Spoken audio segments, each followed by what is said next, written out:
कोई तो रोक लो। दोस्तों, इस कहानी के पिछले भाग सुनने के लिए हमारे चैनल को विजिट करें। अब आगे। अमी, जो अब तक चुप थी, उसे कीर्ति की इस बात पर गुस्सा आ गया और उसने पलटवार करते हुए कहा, मेरे भैया क्यों माफी मांगेंगे? माफी मांगना है तो आप और मम्मी माफी मांगेंगे, और यदि माफी नहीं मांगे तो अब वैसा ही होगा जैसा निमी ने कहा है। कीर्ति बोली, हम लोग माफी नहीं मांगेंगे। ये सुनना था कि अमी और निमी दोनों मुझे खींचकर बाहर ले आई। मैंने उन्हें समझाने की बहुत कोशिश की, मगर दोनों मेरी कोई बात समझने को तैयार ही नहीं थी। आखिर में हार कर मैं अमी निमी के साथ अपने कमरे में आ गया। मगर अमी निमी और कीर्ति का ये युद्ध अभी और बढ़ना बाकी था, क्योंकि अमी निमी अब पापा और चंदा मौसी को अपनी तरफ करने की योजना बना रही थी, जिसका मतलब था कि वो कीर्ति को झुकाए बिना नहीं मानेंगी। अब तीन जिद्दी आमने सामने थे। एक तरफ अमी निमी कीर्ति को हराने की जिद पकड़ी हुई थी, तो दूसरी तरफ कीर्ति भी हार मानने के लिए तैयार नहीं थी। ये एक अजब ही तरह की लड़ाई चल रही थी, जिसको जो भी देखता वो हंसे बिना नहीं रह सकता था। अमी निमी अपनी बातों में मस्त थी और कीर्ति छोटी माँ के साथ उनके कमरे में व्यस्त थी। लेकिन मैं अपने कमरे में होते हुए भी कहीं और खोया हुआ था। ना चाहते हुए भी मुझे कीर्ति के ख्यालों ने घेर लिया था। आज दूसरा दिन था जबकि उसने मुझसे अच्छे से बात नहीं की थी। उसके इस बात ना करने ने मुझे उसके बारे में सोचने पर मजबूर कर दिया था। मैं उसकी बातों को बहुत ज्यादा मिस कर रहा था।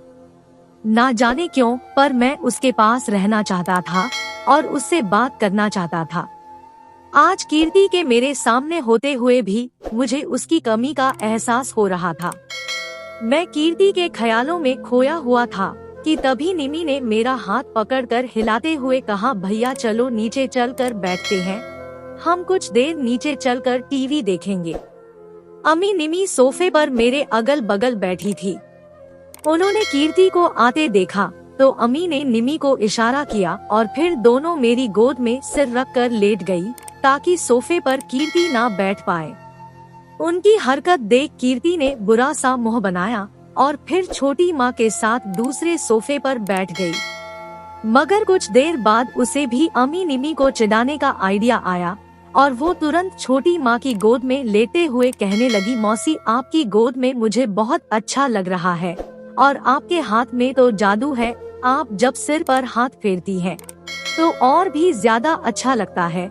मेरे सिर पर हाथ फेरिए ना। कीर्ति की बात सुनकर छोटी माँ मुस्कुराते हुए उसके सिर पर हाथ फेरने लगी। अमी निमी ने ये देखा तो उन्हें उससे जलन होने लगी, मगर उन्होंने इस जलन का इलाज भी तुरंत निकाल लिया। अमी ने निमी के कान में कुछ फुसफुसाया और कुछ देर चुपचाप लेटी रही। फिर कीर्ति को सुनाते हुए निमी ने अमी से कहा, दीदी मेरे सिर में बहुत दर्द हो रहा है। अमी बोली, हमारे भैया के हाथों में मम्मी के हाथों से भी ज्यादा जादू है।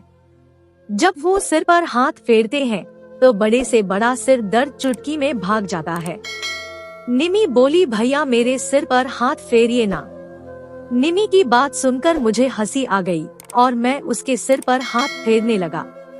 लेकिन फिर अमी ने मुझे टोकते हुए कहा, भैया मेरे सिर में भी थोड़ा दर्द है, मेरे सिर पर भी हाथ फेरिए ना। अमी की बात सुनकर मैंने छोटी माँ की तरफ देखा तो वो अमी निमी की हरकत पर मुस्कुरा रही थी। मैं भी मुस्कुराते हुए अमी निमी दोनों के सिर पर हाथ फेरने लगा। यहाँ अमी निमी के चेहरे पर कीर्ति को चिढ़ाने वाली मुस्कान थी। कीर्ति उनकी मुस्कान का मतलब समझ रही थी और उनको परेशान करने का तरीका सोच रही थी। तभी कुछ सोचकर उसके चेहरे पर मुस्कान आ गई और उनने छोटी माँ से कहा, मौसी आज खाने में क्या बनाया है? छोटी माँ बोली, तेरी पसंद के मलाई कोफ्ते और दम आलू बनाए हैं। कीर्ति ने कहा, वाह मौसी आप मेरा कितना ख्याल रखती है। अब तो बाकी लोगों को भी मेरी पसंद का ही खाना खाना पड़ेगा। इतना कहकर उसने अमी निमी की मुस्कान का जवाब अपनी मुस्कान से दिया, जिसे देखकर मेरी दोनों लाडलियों की मुस्कान फीकी पड़ गई और उनका मुंह बन गया। दोनों अब किसी गहरी सोच में डूबी थी। शायद वो कीर्ति की बात का जवाब देने के लिए कोई नई तरकीब ढूंढ रही थी और जल्दी ही उन्हें ऐसा कुछ मिल भी गया, क्योंकि निमी ने फुसफुसा कर कुछ अम्मी के कान में कहा, जिसे सुनने के बाद अम्मी ने मुझसे कहा, भैया जरा अपना मोबाइल देना, मुझे एक जरूरी फोन लगाना है। मैंने बिना कुछ बोले उसे अपना मोबाइल दिया, लेकिन उसकी इस हरकत ने कीर्ति को सोच में डाल दिया था और अब उसकी अम्मी निमी को चिढ़ाने वाली मुस्कान गायब हो गई थी, क्योंकि वो ये समझ चुकी थी कि अब अम्मी उसकी बात का जवाब देने वाली है। वो गौर से अम्मी की तरफ देखने लगी कि ये किसको कॉल कर रही है और ये करना क्या चाहती है। इधर अम्मी ने एक नंबर मिलाया और मोबाइल अपने कान में लगा लिया। दूसरी तरफ से कॉल उठा लिए जाने पर अम्मी ने कहा, हेलो मौसी, मैं अम्मी बोल रही हूँ। आप तो बोल रही थी कि कीर्ति दीदी को मसाले वाली चीजें खाना मना है, लेकिन वो तो यहाँ मम्मी से मलाई कोफ्ते, दम आलू और भी मसाले वाली चीजें बनवा कर खा रही है। क्या आपने मम्मी को उनकी तबीयत के बारे में कुछ नहीं बताया? फिर दूसरी तरफ से कुछ कहे जाने पर अम्मी ने कहा, नहीं मौसी, ये बात आप ही मम्मी के मोबाइल पर कॉल करके बोल दीजिए, नहीं तो सब समझेंगे कि मैं झूठ बोल रही हूँ। फिर उसने बाई बोलकर फोन रख दिया।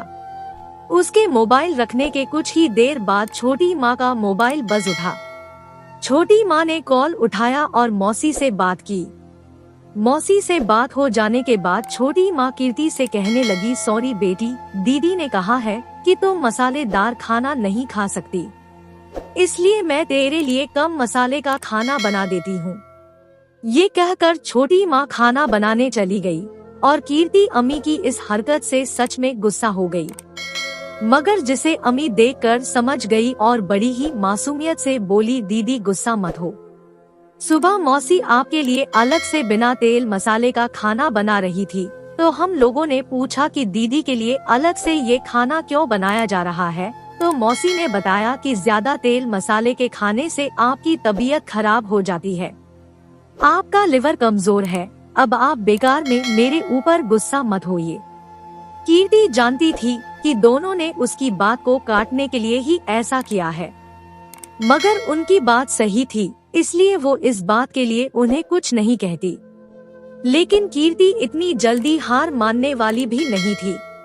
उसने मुस्कुराते हुए अपनी दूसरी चाल चलते हुए कहा, नहीं कोई बात नहीं, मैं तुम पर गुस्सा नहीं हूँ। क्या हुआ जो आज मैं मसाले वाला खाना नहीं खा पाऊंगी? मुझे तो जो कल तुम्हारे भैया ने रेस्टोरेंट में बहुत ही बढ़िया और मसालेदार खाना खिलाया था, उसके सामने तो ये खाना कुछ भी नहीं है। ऐसा कहकर कीर्ति हंसते हुए उठकर छोटी माँ के पास चली गई और अम्मी निमी गुस्से में मेरी तरफ देखने लगी। उन दोनों को ये लग रहा था कि वो मेरी वजह से कीर्ति से हार गई है। अब मरता क्या ना करता, मैं अपनी दोनों लाडलियों को नाराज तो कर नहीं सकता था, इसलिए मैंने उनके सामने इस बात पर अपनी सफाई देते हुए कहा, अरे तुम लोग मुझे ऐसे क्या देख रही हो? क्या तुम लोगों को याद नहीं है कि कल मैंने खुद छोटी माँ को बताया था कि कीर्ति की जिद की वजह से हमें बाहर खाना खाना पड़ा गया, और कीर्ति ने भी तो छोटी माँ से कहा था कि यदि मैं उसके साथ रहा तो वो मुझे बहुत कुछ सिखा देगी। अब मुझे क्या मालूम था कि वो खुद रेस्टोरेंट में खाना खाएगी और बाद में सारी बात मेरे ऊपर डाल देगी। यदि मुझे ऐसा मालूम होता तो मैं ऐसी गलती कभी नहीं करता। अपनी बात कहकर मैं अम्मी निमी के चेहरे की तरफ देखकर पक्का करने लगा कि उन्हें मेरी बात पर विश्वास हुआ है या नहीं। दोनों कुछ देर तक सोचती रही, फिर अम्मी ने निमी से कहा, भैया ठीक कह रहे हैं, खाना खाने की जिद तो दीदी ने की थी, फिर वो ये कैसे कह सकती है कि खाना भैया ने उन्हें खिलाया है। अम्मी की बात सुनकर मुझे शांति हुई कि चलो इसे तो मुझ पर विश्वास हो गया है, मगर निमी का गुस्सा अभी शांत नहीं हुआ था।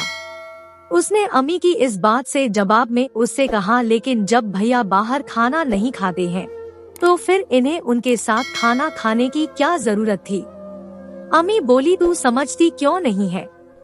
वो भैया का नाम लेकर हमें लड़ाना चाहती है ताकि हम लोग आपस में लड़ जाएं और वो आसानी से हम लोगों से जीत जाए। ये बोलकर अम्मी ने मेरा काम आसान कर दिया क्योंकि ये बात निमी के नन्हे से दिमाग पर असर कर गई। उसकी मुझसे नाराजगी दूर हो गई और उसने अम्मी से कहा, तो दीदी ज्यादा स्मार्ट बनने की कोशिश कर रही है, अब हमें उसे सबक सिखाना ही होगा। निमी की बात सुनकर मुझे तसल्ली हुई कि चलो इसका मेरे ऊपर से गुस्सा तो शांत हो गया। लेकिन मेरे लिए अब मुसीबत वाली बात ये थी कि कीर्ति और अम्मी निमी की लड़ाई खत्म होने का नाम नहीं ले रही थी और इस लड़ाई में मैं पिस रहा था।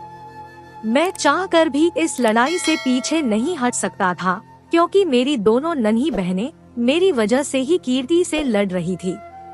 ये बात अलग थी कि उनकी ये लड़ाई बेमतलब की थी, मगर दोनों समझने को तैयार नहीं थी और कीर्ति भी उनके साथ बच्ची बनकर इसका मजा ले रही थी। एक तरफ जहां कीर्ति इस लड़ाई का मजा ले रही थी, वहीं दूसरी तरफ अम्मी निमी की नजर में ये लड़ाई उनके भैया के सम्मान की लड़ाई थी और वो हर हाल में कीर्ति को अपने भैया के सामने झुकाना चाहती थी। लेकिन मुझे इस बात का डर सता रहा था कि इस खेल की लड़ाई में कहीं अम्मी निमी के मन में कीर्ति को लेकर कोई ऐसी कड़वाहट पैदा ना हो जाए जिससे अम्मी निमी और कीर्ति के बीच दूरियों की दीवार खड़ी हो जाए। इसलिए मैं इस खेल को यहीं खत्म करना चाहता था, लेकिन कीर्ति तो मुझसे कोई बात ही नहीं करना चाहती थी। ऐसे में सिर्फ एक ही रास्ता बचता था कि अम्मी निमी को समझाया जाए ताकि इस खेल को यहीं खत्म किया जा सके। रात को पापा आए तो मैं अपने कमरे में आ गया। खाने का टाइम हुआ तो चंदा मौसी मेरा खाना मेरे कमरे में देकर चली गई। सब खाना खाने बैठे तो कीर्ति ने मुझे खाने पर ना आया देखकर छोटी माँ से पूछा, मौसी क्या पुन्नू खाना नहीं खाएगा? छोटी माँ कीर्ति की इस बात का कोई जवाब दे पाती, इस पहले ही पापा ने उसकी बात का जवाब देते हुए कहा, हमारे लाट साहब को हमारी सूरत पसंद नहीं है, इसलिए जनाब अपने कमरे में ही खाना खाते हैं। पापा की बात सुनकर कीर्ति छोटी माँ का चेहरा देखने लगी। छोटी माँ ने बात को संभालते हुए कीर्ति से कहा, ऐसी बात नहीं है बेटी, तेरे मौसा जी की तो बातें करने की आदत है। असल में बात ये है कि उसे सबके साथ बैठकर खाना खाना अच्छा नहीं लगता, इसलिए वो अपने कमरे में खाना खाता है। लेकिन छोटी माँ की ये बात सुनकर पापा को गुस्सा आ गया और उनने गुस्से में छोटी माँ से कहा, हाँ मेरी तो बेकार की बात करने की आदत है साहब, ज्यादा दिन में तो सबके साथ खाना खाते हैं, मगर रात में उन्हें सबके साथ बैठकर खाना खाना पसंद नहीं है। छोटी माँ ने पापा को कीर्ति के सामने ये सब बातें उखाड़ते देखा तो उन्हें रोकते हुए कहा, अब आप ये फालतू की बात बंद कीजिए, कम से कम कीर्ति का कुछ ख्याल कीजिए। पापा ने कीर्ति को देखा और हंसते हुए बोले, रे हाँ, मैं तो भूल ही गया था कि कीर्ति के लिए मैं कुछ लाया हूँ। ये कहकर वो बाहर चले गए और फिर बाहर से कुछ पैकेट लेकर आए और कीर्ति के हाथ में थमा दिया। कीर्ति बोली, ये क्या है मौसा जी? पापा ने कहा, ये तुम्हारे बर्थडे का गिफ्ट है। कीर्ति ने चौंकते हुए कहा, आपको कैसे पता कि मेरा जन्मदिन आने वाला है? पापा बोले, आज मेरी तुम्हारे पापा से बात हुई थी, उन्होंने बताया कि तुम घर आ रही हो और तुम्हारा बर्थडे भी आ रहा है। कीर्ति बोली, पर मेरा बर्थडे तो परसों है मौसा जी। पापा बोले, मुझे मालूम है, लेकिन मैं कल एक बिजनेस मीटिंग के सिलसिले में बाहर जा रहा हूँ, इसलिए तुम्हें पहले ही गिफ्ट दे दिया, लेकिन तुम इन्हें अपने बर्थडे के ही दिन खोलना। कीर्ति बोली, थैंक्स मौसा जी। फिर पापा ने एक पैकेट खोला, उसमें खाने के लिए चॉकलेट्स और नचरियन वगैरह थे। उन्होंने वो डिशेस डाइनिंग टेबल पर रख दिए, जिसे देखकर कीर्ति को मेरा ख्याल आया और उसने छोटी माँ से कहा, मौसी ये पुन्नू को भी भेज दीजिए ना, उसने अभी खाना नहीं खाया होगा। लेकिन कीर्ति की बात सुनकर पापा ने गुस्से में कहा, नहीं कीर्ति बेटा, ये मैं हम सब के साथ खाने के लिए लाया हूँ। अगर वो हम सबके साथ बैठकर खाना नहीं खा सकता तो उसको ये सब भेजने की भी कोई जरूरत नहीं है। तुम खाना खाओ और उसकी चिंता छोड़ दो। इसके बाद सब खाना खाने लगे, मगर अम्मी और निमी ने उन डिशेस को हाथ तक नहीं लगाया तो कीर्ति ने उनको टोकते हुए कहा, अम्मी निमी क्या तुमको ये डिशेस पसंद नहीं है? अम्मी बोली नहीं दीदी मुझे पसंद नहीं है। कीर्ति ने निमी की तरफ देखकर उससे भी यही सवाल करते हुए कहा निमी क्या तुझे भी पसंद नहीं है? निमी बोली दीदी मुझे पसंद तो है पर मेरा पेट भर गया है। कीर्ति को कुछ समझ नहीं आ रहा था, मगर पापा अम्मी निमी की हरकत का मतलब समझ गए थे, इसलिए उन्होंने कीर्ति से कहा कीर्ति बेटा तुम इनकी तरफ ध्यान मत दो, इनको कभी मेरी लाई हुई कोई चीज पसंद ही नहीं आती। वैसे भी मैं ये सब तुम्हारे लिए ही लाया हूँ, तुम तो खाओ। अब शायद कीर्ति समझ चुकी थी कि अम्मी निमी क्यों नहीं खा रही है, इसलिए उसका मन भी कुछ खाने का नहीं था। लेकिन पापा इतने प्यार से उसके लिए ये सब लेकर आए थे, जिस वजह से ना चाहते हुए भी उसे खाना पड़ रहा था। अम्मी निमी ने जल्दी जल्दी अपना खाना खत्म किया और फिर सबको गुड नाइट बोलकर आने लगी। मगर कीर्ति ने उनको थोड़ी देर रुकने को कहा तो मजबूरी में उनको वहीं रुकना पड़ गया। कीर्ति खाना खाने के बाद थोड़ी देर पापा और छोटी माँ से बात करती रही, लेकिन बात करते करते उसने देखा कि जो अम्मी निमी दिन भर चाहती रहती थी, अब वो बिल्कुल शांत बैठी है और बड़ी बेसब्री से उसके वहाँ से चलने का इंतजार कर रही है। कीर्ति को भी उन्हें और इंतजार करवाना ठीक नहीं लगा। वो पापा और छोटी माँ को गुड नाइट बोलकर अम्मी निमी के साथ ऊपर आ गई। ऊपर आकर कीर्ति अपने कमरे में चली गई और अम्मी निमी मेरे कमरे में आ गई। जब अम्मी निमी आई तब मैं लेटा हुआ टीवी देख रहा था। मैंने दोनों को आते देखा तो मैं उठकर बैठ गया। दोनों आकर मेरे पास बैठ गई। ये दोनों का रोज का काम था कि खाना खाने के बाद कुछ देर मेरे कमरे में आकर यहाँ वहाँ की बातें करती और फिर अपने कमरे में जाकर सो जाती, मगर आज बिल्कुल खामोश थी। मुझे समझ में तो आ गया कि नीचे कुछ हुआ है, जिस वजह से दोनों इतनी खामोश है। उनकी इस खामोशी की वजह जानने के लिए मैंने उनसे पूछा तुम दोनों को क्या हुआ, इतना चुप चुप क्यों हो? मेरी बात सुनकर अम्मी तो समझ नहीं पाई कि वो मुझे क्या जवाब दे, लेकिन निमी ने मेरी बात सुनते ही कहा हम लोग पापा को अपने साथ नहीं मिलाएंगे। मैंने कहा क्यों, क्या हो गया, क्या पापा ने तुम दोनों को कुछ कहा है? अम्मी बोली पापा कीर्ति दीदी के लिए बहुत सारे गिफ्ट और खाने के लिए डिशेज लाए थे।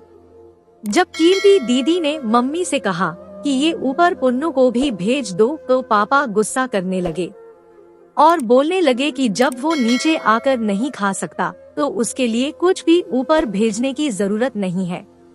मैंने कहा पापा हमसे बड़े हैं और कभी भी अपने पापा की कहीं बात का बुरा नहीं माना जाता, इसलिए अपने मन से ये बात निकाल दो। अम्मी बोली लेकिन भैया पापा हमेशा आप पर गुस्सा करते हैं, ये हमें अच्छा नहीं लगता। पापा आप पर गुस्सा क्यों करते हैं? मैंने कहा पापा मुझ पर गुस्सा इसलिए करते हैं क्योंकि मैं उनकी बात नहीं मानता हूँ। निमी बोली तो भैया आप उनकी बात मान लिया करो ना, फिर पापा आप पर गुस्सा भी नहीं करेंगे और मुझे नचरियन भी नहीं छोड़ना पड़ेगा। मैंने पूछा तूने नचरियन क्यों नहीं खाया? अम्मी बोली पापा ने आप पर गुस्सा किया तो इसे अच्छा नहीं लगा, इसने पापा का लाया कुछ भी नहीं खाया। मैं बोला तब तो तूने भी नहीं खाया होगा। अम्मी बोली जब आप और निमी नहीं खाओगे तो मैं कैसे खा सकती हूँ? अपनी छोटी बहनों का अपने लिए प्यार देखकर मेरी आंखों में आंसू आ गए और मैंने दोनों को गले से लगा लिया। मुझे रोता देखकर जहां अम्मी मेरे आंसू पोंछने लगी, वहीं निमी को मेरे आंसू का मतलब समझ में नहीं आया तो वो रोने लगी। मैंने निमी के आंसू पोंछे और उससे पूछा तुझे क्या हुआ, तू क्यों रो रही है? निमी ने रोते हुए मुंह बनाकर कहा क्योंकि आप रो रहे थे। उसकी इस बात से मुझे हंसी आ गई और मैंने उसे समझाते हुए कहा पागल मैं रो थोड़ी रहा हूँ, ये तो मेरी अम्मी निमी का प्यार है जो आंसू बनकर मेरी आँखों से निकल आया। दोस्तों इस कहानी का अगला भाग देखने के लिए चैनल को सब्सक्राइब करें और कमेंट करके हमें बताएं कि ये कहानी आपको कैसी लगी। कहानी सुनने के लिए आपका बहुत बहुत धन्यवाद।